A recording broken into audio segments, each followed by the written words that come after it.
Salut la team Evolution, j'espère que vous allez bien. Aujourd'hui, je vais vous présenter la Via Ferrata de la Falconera. On est dans la région de Valence et là on est au départ du camping L'Escalada. C'est un super camping, comme vous pouvez voir derrière moi, vous avez des super bungalows. Là vous devez vous acquitter en fait d'une redevance. Voilà, c'est à peu près 9 € que vous payez à la réception du parking. Pour le parking, vous avez la possibilité de laisser votre véhicule à l'entrée du camping, c'est prévu pour. Et si vous voulez passer une nuit sur place, c'est vous qui voyez. Au départ de la Via, vous avez les indications classiques. N'hésitez pas à partir avec votre poulie parce que vous avez une tyrolienne de 125 mètres et on a aussi le Passo del Tablón où là il va y avoir une charnière. Ça va être vraiment sympathique. On va aller découvrir tout ça. Allez, c'est parti. Hey, salut!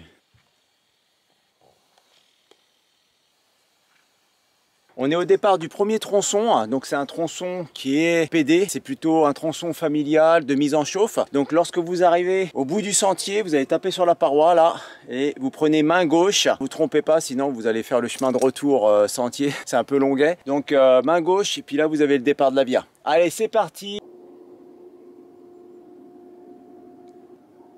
Après une petite chauffe tranquille, on a une petite échelle et on attaque tout droit dans la face.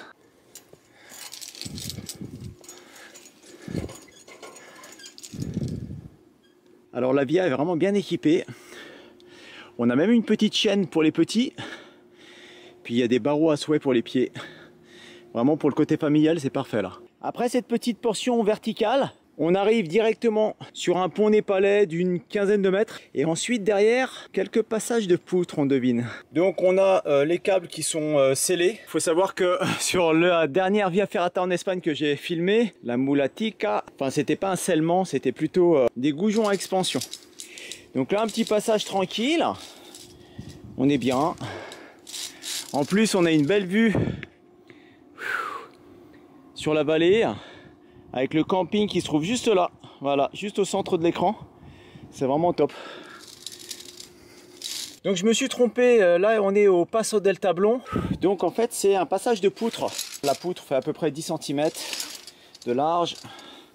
Et vous avez à peu près une longueur de 3-4 mètres à peu près.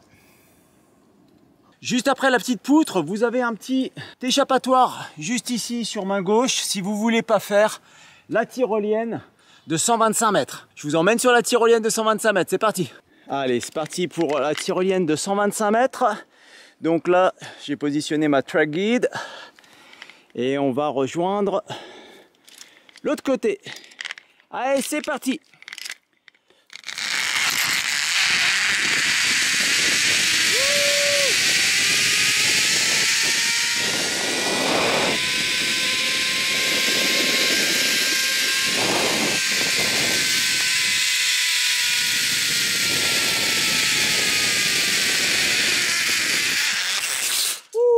On arrive vraiment comme une fleur avec des petits amortisseurs en bois et puis un gros ressort au milieu, c'est vraiment top.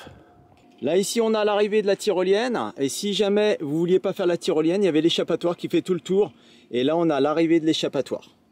On retrouve notre parcours commun et là c'est tout droit dans la face. Alors juste après notre petit passage vertical, assez court, hein, on trouve une belle passerelle avec des planches en bois, vraiment top. Alors elle est assez longue, hein. Je sais pas combien de mètres elle fait, je dirais bien une cinquantaine de mètres, mais c'est une appréciation personnelle encore une fois parce que le métrage n'est pas indiqué. Et bien sûr comme toujours, on a la vue magnifique sur la vallée et le camping qui est juste au centre.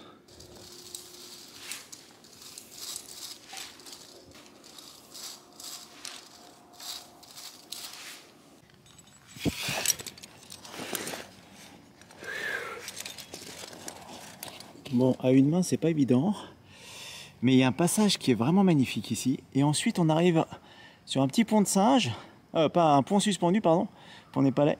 Et ensuite, on a la charnière juste au-dessus qui est le clou du spectacle. Magnifique.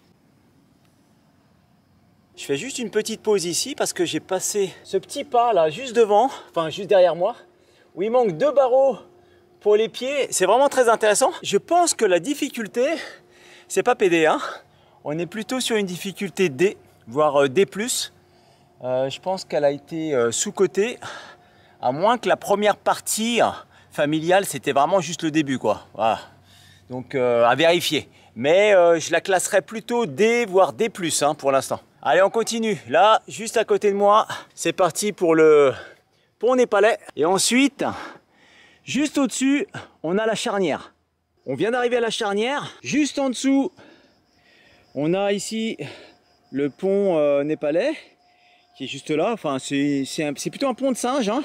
Puis vous avez voilà, deux câbles en plein milieu, donc il faut juste bien passer les pieds, sympa. Et puis en dessous, le pont suspendu avec les lattes en bois. Voilà, on a les 3 ateliers qui se superposent.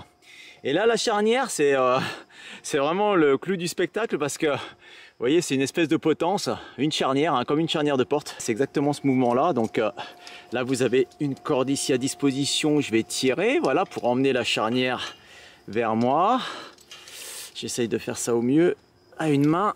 Tac, voilà. Et comme ça, on va pouvoir clipper notre kit de sécurité sur cette chaîne. Et puis je pense il ne faut pas hésiter à mettre une vache, hein. C'est ce qu'on va faire pour pouvoir passer la charnière. Alors une fois que vous avez fini de placer votre vache et puis votre kit avec absorbeur de choc un petit peu plus haut pour que ça soit pas tendu, mais voilà, pour que ça soit déjà un petit peu en tension, là vous pouvez vous asseoir, éventuellement donner une petite impulsion. Et puis c'est parti. Tac. Waouh, top, trop top. Je vais essayer de poser la caméra puis vous faire voir grandeur nature qu'est-ce que ça donne, parce que la charnière ça marche dans les deux sens. Allez, essai avec la charnière.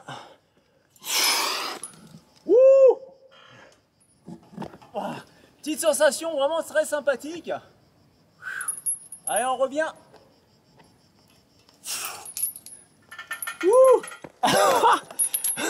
C'est vraiment sympa.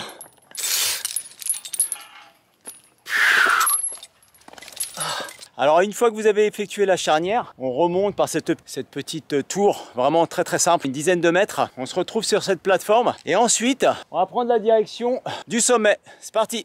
Nous voilà arrivés à la fin de la Via Ferrata, la Falconera. Donc j'ai confirmation parce qu'il y a un panneau qui nous indique qu'on était à la fin du tronçon en K3, donc en D+, en D+, ouais c'est ça. Et puis la première partie, c'est celle qui était familiale, elle est en K2, en PD, PD+. C'est vraiment une Via Ferrata qui est vraiment très sympathique. Je sais pas si vous arrivez à voir, mais derrière moi, au loin, vous avez la mer. On n'est pas très loin de Dénia et on se trouve dans la région de Valence. Il faut savoir que cette Via Ferrata fait partie du top 5 des meilleures Via Ferrata dans le secteur. Il y en a à peu près une douzaine Via Ferrata, à savoir que la plupart sont privées. Eh bien écoutez, j'espère que ça vous a plu. Moi je vous dis à la prochaine. Commence à faire vraiment très très chaud. Arvipa!